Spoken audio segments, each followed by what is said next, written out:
الحمد لله رب العالمين والصلاة والسلام على رسوله الكريم أما بعد عن أنس رضي الله عنه أن رسول الله صلى الله عليه وسلم قال إذا قدم العشاء فابدأوا به قبل أن تصلوا المغرب متفق عليه۔ نماز میں خشوع اور خضوع کے متعلق احادیث کا تذکرہ کیا جا رہا ہے۔ سب سے پہلی حدیث جو نماز میں خشوع و خضوع کے تعلق سے تھی کہ نماز میں اللہ کے رسول صلی اللہ علیہ وسلم نے اپنے کمر پر ہاتھ رکھ کر نماز ادا کرنے سے منع فرمایا، اس بات کا تذکرہ ہوا، اور ساتھ ہی ساتھ اس بات کا بھی ذکر کیا گیا کہ ایسی عبادت اور اس طرح کی عبادت جو ہے اصل میں یہودیوں کا عمل ہے۔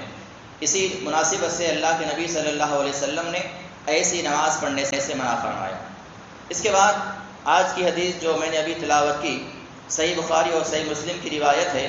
حضرت انس بن مالک رضی اللہ تعالیٰ عنہ اس حدیث کے راوی ہیں، وہ فرماتے ہیں کہ اللہ کے رسول صلی اللہ علیہ وسلم نے فرمایا، جب تمہارے سامنے رات کا کھانا پیش کیا جائے، اذا قدم العشاء، عشاء کہتے ہیں رات کے کھانے کو، جب تمہارے سامنے رات کا کھانا پیش کیا جائے، فابدؤوا به قبل ان تصلوا المغرب، تو نماز مغرب کے ادا کرنے سے پہلے رات کا کھانا کھا لو۔ یعنی اگر نماز مغرب سے پہلے آپ کے سامنے کھانا حاضر کر دیا جائے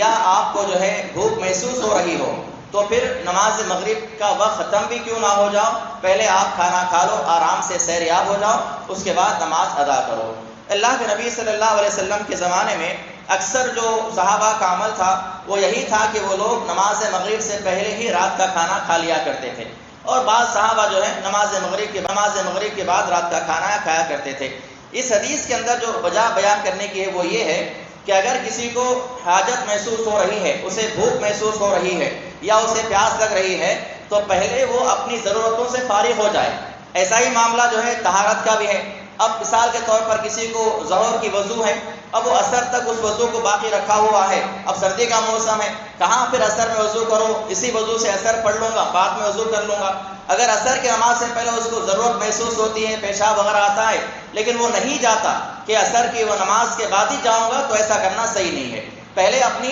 جسمانی ضرورتیں پوری کر لی جائے، چاہے وہ کھانے پینے کا معاملہ ہو، چاہے وہ ضرورت سے فارغ ہونے کا معاملہ ہو۔ اس کے بعد اگر نماز ادا کی جائے گی، اللہ کی بندگی کی جائے گی، اس کے اندر خشوع و خضوع باقی رہے گا، یہ بتانے کا مقصد ہے۔ تو نماز میں خشوع و خضوع میں کمی وہاں پر بھی واقع ہو سکتی ہے۔ ایک آدمی نماز میں کھڑا ہوا ہے اور اسے بھوک محسوس ہو رہی ہے، جماعت سے نماز چل رہی ہے، امام صاحب کرتے جا رہے ہیں، اور وہ آدمی اپنے پیٹ کی طرف اس کی توجہ ہے، کب نماز ختم ہوگی، کب میں جاؤں گا، کب میں کھانا کھاؤں گا۔ تو اللہ کے نبی صلی اللہ علیہ وسلم نے فرمایا، اگر نماز مغرب کا وقت بھی ہو رہا ہے، اس سے پہلے آپ کے سامنے رات کا کھانا پیش کر دیا جائے اور آپ کو محسوس ہو رہا ہے کہ میں کھانا کھا لوں، تو آپ جو ہے نماز مغرب سے پہلے کھانے سے فارغ ہو سکتے ہیں۔ اس کے بعد دوسری حدیث ہے، حضرت ابو ذر رضی اللہ عنہ بیان فرماتے ہیں، اللہ کے رسول صلی اللہ علیہ وسلم نے بیان فرمایا، اذا قام احدکم فی الصلاۃ فلا یمسح الحصى فان الرحمۃ تواجهه، کہ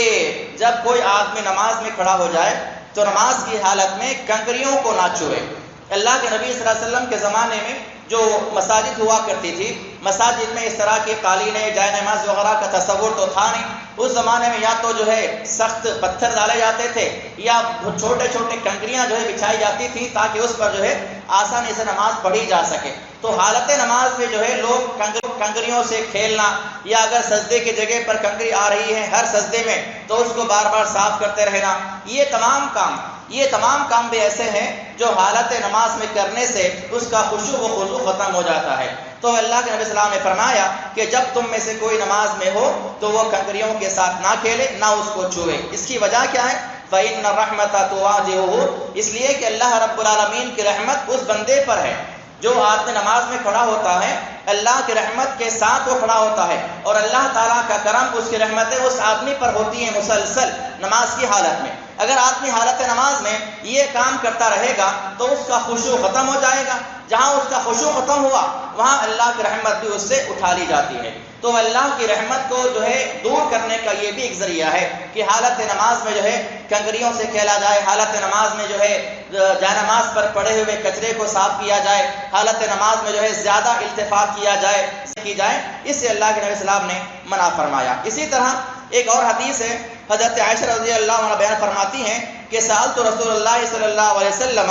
میں نے اللہ کے نبی صلی اللہ علیہ وسلم سے سوال کیا، عن الالتفات فی الصلاۃ، یعنی حالت نماز میں ادھر ادھر دیکھنے کے بارے میں، نماز کی حالت میں دائیں جانب بائیں جانب سامنے اوپر نیچے دیکھنے کے تعلق سے میں نے سوال کیا تو آپ نے فرمایا هو اختلاس یختلسه الشیطان من صلاۃ العبد، یہ ایک قسم کا جو ہے وسوسہ ہے یا ایک قسم کی برائی ہے، اس وجہ سے جو ہے شیطان آدمی کی نماز کو خراب کرتا ہے۔ اور بعض روایات میں آتا ہے اللہ کے نبی نے فرمایا ایک مومن آدمی کی نماز کو شیطان کبھی خراب نہیں کر سکتا، یعنی ایک ایمان والا جب نماز میں کھڑا ہو رہا ہے تو اس کی نماز کو شیطان ڈائریکٹ طور پر جو ہے ختم نہیں کر سکتا، نہ اسے فاسد کر سکتا ہے۔ نماز میں خلل پیدا کرنے کا ذریعہ شیطان کیا استعمال کرتا ہے؟ وسوسے، ہمارے ذہنوں میں وسوسے پیدا کرتا ہے، اور وسوسوں کا زیادہ تر تعلق جو ہے ہمارے التفات کی وجہ سے ہوتا ہے، یا تو التفات جسمانی طور پر ہو، یعنی ہم جو ہے